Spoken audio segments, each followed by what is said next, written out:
ಕೆಂಪೇಗೌಡರು ಯಾರೋ ದುಡ್ಡು ಕೊಟ್ಬಿಟ್ಟು ಅವರು 11 ಲಕ್ಷ ದುಡ್ಡು ಕೊಟ್ಟು ವಾಪಸ್ ಕೊಟ್ಟಿಲ್ಲ. SP ಹೇಳ್ಬೇಕು. ಯಾವ ಆಧಾರವಿಲ್ಲದೆ ಇದೀನಿ ಬೆಂಗಳೂರಲ್ಲಿ 4 ಮಕ್ಕಳು ಯಜಮಾನರು ಸೆಕ್ರೆಟರಿ ಕೆಲಸ ಮಾಡಿ ಸಣ್ಣ ಬೆಲೆ ಏನಿಲ್ಲ. ಬಂದಿದ್ದಾಗ ಕಳ್ಕೊಂಡ್ರು, ಬಂದಿಲ್ಲ ಒಳಗೆ ಬೀಳ್ತಿದ್ದಾರೆ. ಏನಾಗಬೇಕಮ್ಮ ನಿಮಗೆ?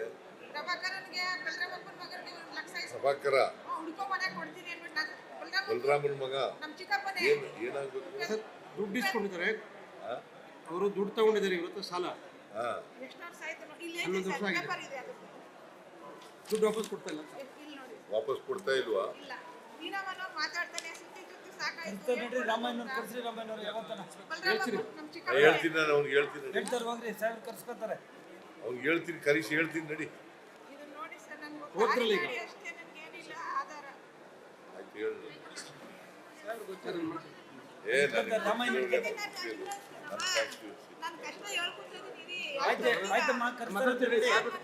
ಇವತ್ತೇ ನೋಡಿರೋದು. ಆಯ್ತು ಮಾತಾಡ್ತೀನಿ ನಡಿ ಅಮ್ಮ, ಅವ್ನಿಗೆ ಕರಿಸಿ ಬಲರಾಮನ ಮಗನ ಮಾತಾಡ್ತೀನಿ ನಾನು. ಬಲರಾಮನ ಮಗನ ನೋಡಿ ಊರು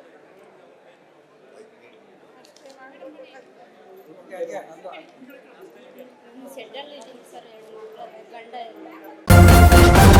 ನ್ಯೂಸ್ ಫಸ್ಟ್ ನಿರ್ಭೀತಿಯಿಂದ ನಿಮ್ಮ ಪರವಾಗಿ.